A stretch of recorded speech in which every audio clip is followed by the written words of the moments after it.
Hello बच्चों, स्वागत है आपका अपने YouTube channel topper tricks academy में। तो इस वीडियो में आइए हम लोग करते हैं आपके क्लास 9th साइंस का चैप्टर जीवन की मौलिक इकाई जो कोशिका होती है। कोशिका के बारे में मैं आपको सारी जानकारी दूंगा और पूरा आपका पार्ट ये क्लियर करवाऊंगा और अच्छे से पढ़ाऊंगा और बहुत ही अच्छे ढंग से समझाऊंगा कि सारी कोशिका क्या होती है, उसका क्या कार्य होता है, उसमें कैसे अंगांग होते हैं। तो वीडियो को पूरा ज़रूर देखिएगा। और जो भी बच्चे नए हैं चैनल को सब्सक्राइब कर लीजिए। सब्सक्राइब करने से आपका ही फ़ायदा होने वाला है। वीडियो को अपने दोस्तों के पास ज़रूर शेयर कीजिए। वीडियो अच्छा लगे तो ज़रूर कमेंट के माध्यम से बताइएगा। तो बहुत ही महत्वपूर्ण पार्ट है। तो चलिए आगे बढ़ते हैं। कोशिका को हम कैसे समझ सकते हैं? देखिए, कोशिका वह होती है जीवन की, इसमें क्या लिखा है? जीवन की मौलिक इकाई, जीवन की सबसे मूल इकाई बोल सकते हैं। जैसे समझिएगा ध्यान से, जैसे देखिए मैं लिख के आपको समझाता हूँ, ठीक है। जिस तरह से देखिएगा इधर, जिस तरह से ईंट होती है ना, ईंट जिससे घर बनता है, ईंट से आपका क्या बनता है? पहले दीवार बनाते हैं, फिर बहुत सारी दीवार मिलके एक कमरा बनाते हैं, ठीक है। कम से कम कितनी दीवारें होंगी? 4 दीवारें होती हैं, जब जाके एक कमरा बनता है, ठीक है। और फिर बहुत सारे कमरे मिलके एक घर बनाते हैं।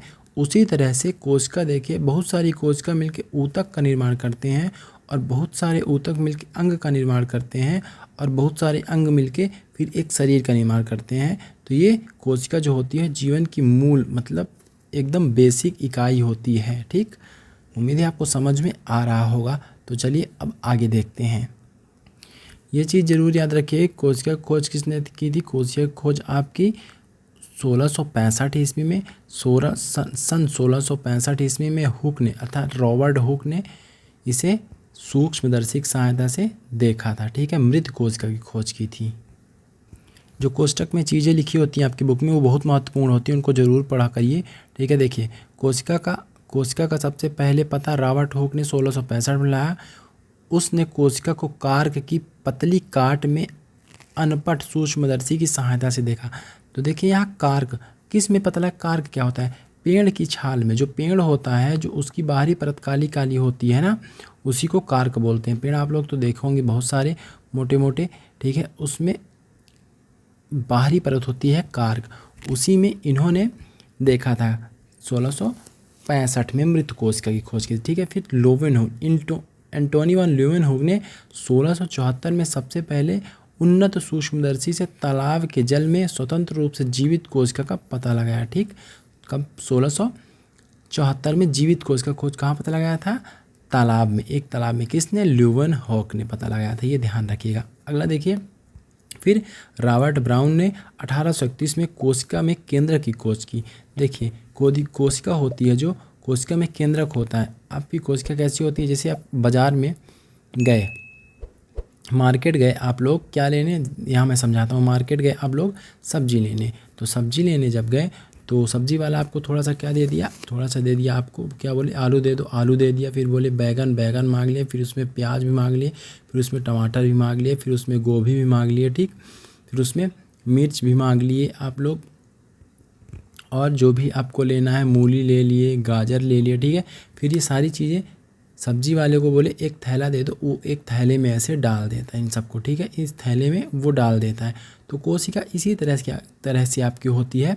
कोशिका के बाहर एक झिल्ली होती है जिसे कोशिका झिल्ली, इस वाली झिल्ली को जो आप बाहरी परत दिख रही है गोल गोल, इसको कोशिका झिल्ली हम लोग बोल सकते हैं। और जो मैं ये बताया हूँ आपको सारी चीज़ें एक अंदर डाल देना, इसको कोशिकांग बोलते हैं। कोशिका के अंग कोशिकांग बोलते हैं। जो कोशिका के अंदर उपस्थित होते हैं उनका अलग अलग नाम होता है। मैं उदाहरण के रूप में आपको समझाने का प्रयास कर रहा हूँ, ठीक है। इसी के अंदर एक केंद्रक होता है, एक केंद्रक होता है जो कोशिका का ब्रेन कहलाता है। जिस तरह मनुष्य का ब्रेन होता है, दिमाग होता है, उसी तरह से कोशिका का दिमाग होता है, उसको कोशिका का ब्रेन कहते हैं। जिसकी खोज किसने की थी? जिसकी खोज आइए देखते हैं, यहाँ लिख के बताया गया है। जिसकी खोज 1831 में आपका रॉबर्ट ब्राउन द्वारा 1831 में पता लगाया गया था, ठीक है। जेई पुरकंज ने 1839 में कोशिका में स्थित तरल जैविक पदार्थ को जीव द्रव का नाम दिया। देखिए, जो मैं बताया हूँ आपको कि अंदर जो सारे अंगक होते हैं उनके अलावा क्या होता है? जैसे ये कोशिका हो गई, इसमें छोटे छोटे अंगक ऐसे होते हैं, और उसके अलावा फिर 1 सेकेंड। उसके अलावा ये छोटे छोटे सारे अंगक हो गए ऐसे रहते हैं। उसके अलावा इसमें तरल एक द्रव भरा रहता है, पानी जैसे एक ऐसे द्रव भरा रहता है। उसको उसको किसने नाम दिया? जीव कोशिका द्रव। किसका नाम दिया? कोशिका द्रव। उसको क्या बोला गया? ये जो तरल होता है उसको कोशिका द्रव बोला गया। किसने बोला? आपका पुरोकंज ने बोला। पुरोकंज ने कब बोला? 1839 में कोशिका मिश्रित तरल जैविक पदार्थ को कोशिका द्रव का नाम दिया। और कोशिका सिद्धांत किसने दिया था? कोशिका सिद्धांत 1838 में स्लाइडेन और स्वान, 1839 में स्वान ने दिया था। इसमें कोशिका सिद्धांत में कुछ सिद्धांत होते हैं। सिद्धांत के अनुसार सभी पौधे एवं जंतु कोशिका से बने होते हैं। क्या दिया था? ये सिद्धांत के रूप में इन्होंने क्या कहा था? सभी कोशिका और जंतु कोशिका से बने होते हैं। ये जीवन की मूलभूत इकाई है, मैं आपको बता चुका हूँ। ठीक है। बिरचो एक वैज्ञानिक हैं। 1855 में कोशिका सिद्धांत को और आगे बढ़ाया।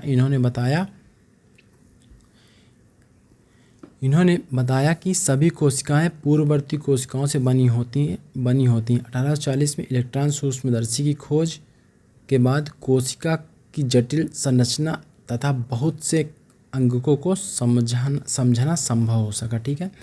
तो आपका जो इन्होंने बताया, बिरचू ने 1855 में क्या बताया उसको समझिएगा।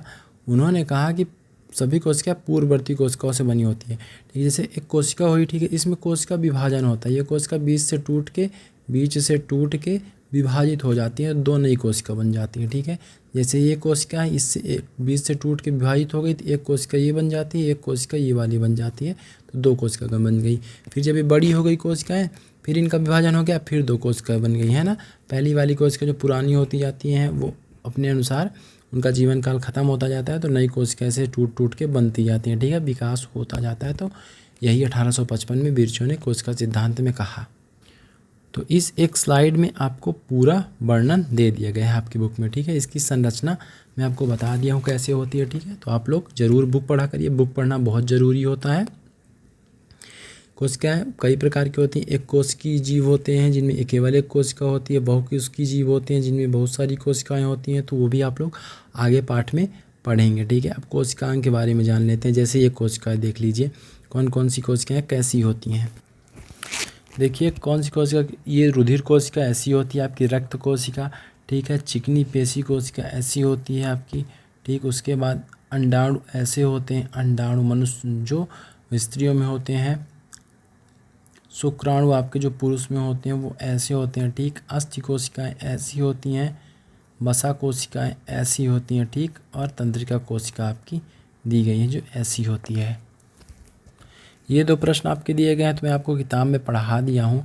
कोशिका खोज किसने की थी? कोशिका खोज 1665 में किसने की थी? रॉबर्ट हुक ने की थी। ये देखिए दूसरा प्रश्न, कोशिका को जीवन की संरचनात्मक और क्रियात्मक इकाई क्यों कहते हैं? क्योंकि पूरा शरीर कोशिका से मिलकर बना होता है, इसलिए कोशिका को जीवन की संरचनात्मक एवं क्रियात्मक इकाई कहते हैं। तो आपके बुक में ही सारे उत्तर दिए होते हैं, इसीलिए बुक को पढ़ना बहुत ही ज़रूरी होता है। अब अगली स्लाइड है आपकी कि कोशिका किससे बनी होती है? कोशिका का संरचनात्मक संगठन क्या है? ठीक है। तो कोशिका आपकी जो होती है मैं बता दी हूँ, ऐसी संरचना एक होती है। ठीक है। उसके अंदर इसको बोलते हैं आपको कोशिका झिल्ली या प्लाज्मा झिल्ली बोलते हैं। ठीक है। जो बाहरी आवरण में आपको बना दिया हूँ। उसके बाद देखिए इसके अंदर अंगक होते हैं छोटे छोटे बहुत सारे, जिनका अलग अलग कार्य होता है, उनको कोशिकांग बोलते हैं। ठीक है। बीच में एक होता है केंद्रक बड़ा सा। ठीक है। उसके अंदर भरा होता है द्रव जैसे पानी जैसे जेली पदार्थ भरा होता है, जिसको कोशिका द्रव्य बोलते हैं। समझिएगा। अब कोशिका भित्ति जो होती है वो केवल पौधों में होती है, प्लांट्स में होती है, पादप में होती है। पादप माने होते हैं पौधे जिनका काम होता है ऑक्सीजन बनाना। ठीक है।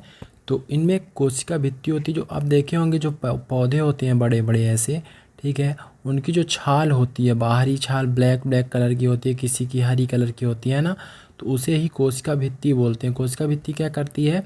बरसात से, पानी से, धूप से और तेज़ हवाओं से इनकी पौधों की रक्षा करती है। किस चीज़ की बनी होती है? ये सेल्यूलोज की बनी होती है। प्रश्न आता है कि पादप कोशिका भित्ति मुख्यतः किसकी बनी होती है? मुख्यतः सेल्यूलोज की बनी होती है, जो एक बहुत जटिल पदार्थ है और यह पौधों को संरचनात्मक दृढ़ता प्रदान करता है। ठीक, ध्यान रखिएगा। अब आइए कोशिका के केंद्रक के बारे में थोड़ा डिटेल आपके बुक में दिया गया, उसको मैं आपको बताता हूँ, जो मोस्ट चीज़ें हैं, ठीक है। तो केंद्रक क्या होता है? केंद्रक के चारों ओर दोहरे परत का एक स्तर होता है। जैसे ये केंद्रक हो गया ना, केंद्रक हो गया इतना बड़ा आपका, इसके चारों तरफ दो परत होते हैं, दो परत सुरक्षित इसको करते हैं ऐसे। तो केंद्रक झिल्ली में छोटे छोटे छिद्र होते हैं। इन छिद्रों के द्वारा केंद्रक के अंदर का कोशिका द्रव केंद्रक के बाहर जा पाता है और कोशिका के विषय में और आगे आइए पढ़ते हैं, ठीक है। केंद्रक में क्रोमोसोम होते हैं। क्रोमोसोम जो होते हैं वो कोशिका विभाजन के समय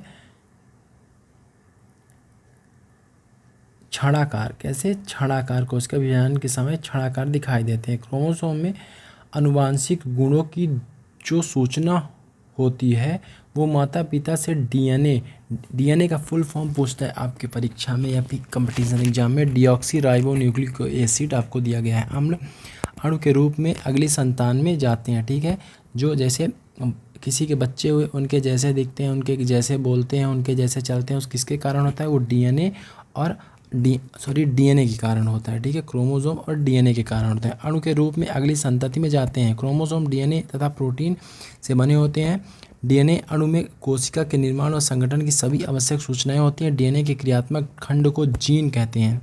डीएनए जिससे बना होता है उसको क्या बोलते हैं? जीन बोलते हैं। डीएनए में छोटे छोटे चिपके होते हैं पदार्थ, उनको क्या बोलते हैं? जीन बोलते हैं। जो कोशिका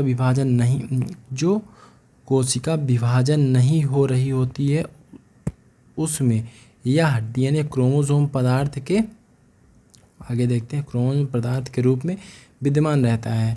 क्रोमैटिक पदार्थ धागे की तरह ही रचनाओं के एक जाल का पिंड होता है। जब किसी भी कोशिका विभाजन होने वाली होती है तब यह क्रोमोसोम में संगठित हो जाता है। तो इस वीडियो में प्यारे बच्चों इतना ही। अब अगर आपको वीडियो अच्छा लगता है और समझ में आता है तो मैं और नेक्स्ट वीडियो बनाऊंगा और आपको प्रश्न उत्तर भी सारे करवाऊंगा। ज़रूर कमेंट के माध्यम से बताइएगा, ठीक है। तो मिलते हैं अगले वीडियो में। जय हिंद।